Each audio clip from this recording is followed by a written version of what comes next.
So what we're going to talk about today is a business plan. Do you need one, and what are the pros and cons? So do you want me to go first? All right, I'll go first. So my short answer is no. Unless somebody asks you for a business plan, I would not bother to write one, and I say that for a few reasons. One, about 5 or 6 years ago, I actually did some research. I was very interested in this topic, and I tried to understand whether, together with a colleague at Maryland, David Kirsch, I tried to understand whether venture capitalists actually read business plans, and whether the content of those business plans made any difference in the decisions of the venture capitalists. And the answer was no. Right? So we found that having a business plan, the form of the business plan, the information in the business plan, none of it was at all predictive of VC behavior. And then when we started thinking about why that might be the case, it became clear that writing is a pro forma document, and you're really not showing any competitive advantage in your ability on page 25 to write about your team. And most of that information and the core decisions that a venture capitalist is going to make is going to be dependent on the social network that you got to the venture capitalist through, and the communication that you've had that signaled credibility outside of the written document. Well, I can't say that I disagree with anything that I really heard, but I would advocate that you really do need a business plan, and for several reasons. One is that it forces a discipline on the team, because you may have a couple of team members who are looking at a startup, and they each think that they really know what it is they're involved in.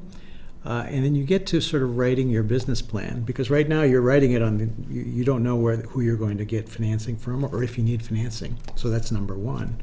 So you have to write a plan, and it forces a discipline on the management team itself.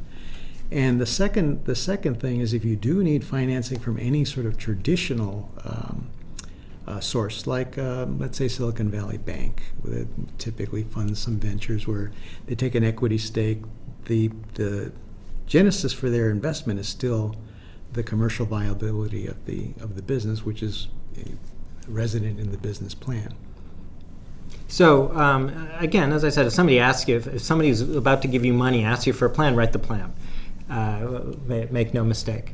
However, I didn't say, and I don't mean to imply, that you shouldn't think about the logic of your business in a very disciplined way, so that you should build out your business model. You should think very carefully about who your customers should be. You should think carefully about what skills you need on your team. But writing a long business plan takes time. And it also allows the entrepreneur at times to kind of escape interacting with the real world and focusing on a document and thinking, if only I perfect the document, everything will be okay. When in fact, what they should be doing is going out and trying to get customers and going through some shoe leather. And so if it becomes a substitute for that, that's disastrous for a company. I'd agree, and I don't think, I've never met anyone who's really an advocate of a long plan. But you do need, I think, a well-structured plan, and also let's think about the venture capitalists. The venture capitalists really are looking for that, 10x in 5 years. So they really have a very special metric that they're marching to, and I agree with you. They're not going to look at the business plan. But where does your elevator speech come from? If you can't build a case for $1 billion opportunity and why you're going to serve it unless you have some backing. And if you don't have any backing or any thought process at all, then I can assure you you'll get kicked out of that. But nobody's arguing you shouldn't think, right? And well, nobody's arguing. No, well, I think the plan is, for me, is. But you don't have to write down. You don't have to Yeah. write it down that way. Like, build your spreadsheet. Show me the logic of your business. Mm-hmm. Show me under what assumptions you can get to that 10x. That's great, but you don't really need to write a marketing plan until it makes no sense if you haven't yet validated you don't know if you have customer market fit, or product market fit. You don't know, like all those things are going to change. So why bother writing it all down? No, I don't. Right? Because your customers are probably not going to change. Right? A lot of the times you see business plans before there's customers. Right, so that nobody even knows what the business is going to be. It's gonna be obsolete by the time you print it. Well, I've never been involved in a startup like that.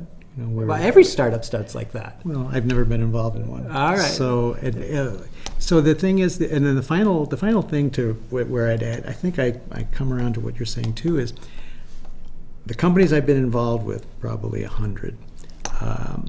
No plan has ever no business has evolved according to the plan. Nope. You've always had surprises. You can even make the number, but you never make the number in the way that you thought. But still, it gives a focus to the management team. And the other thing is, writing the plan itself, you don't write it and put it away. It's not a testamentary kind of document. It has to sort of live. And the other thing that has to be done with that plan is who gets an A and who gets an R. And I think without a plan, what often happens in sort of a startup is something has to be done. No one knows who's supposed to do it, and eventually there's blame. So a plan with accountability, like you said, also discussion of the team. I think that's another important thing that the plan sort of forces you to do, is say, do we have enough people on this team? Do we have the right skills? So really it's a way of teasing out, I think, what needs to be done, giving structure to something that otherwise would be difficult. It's just not clear. I write for a living.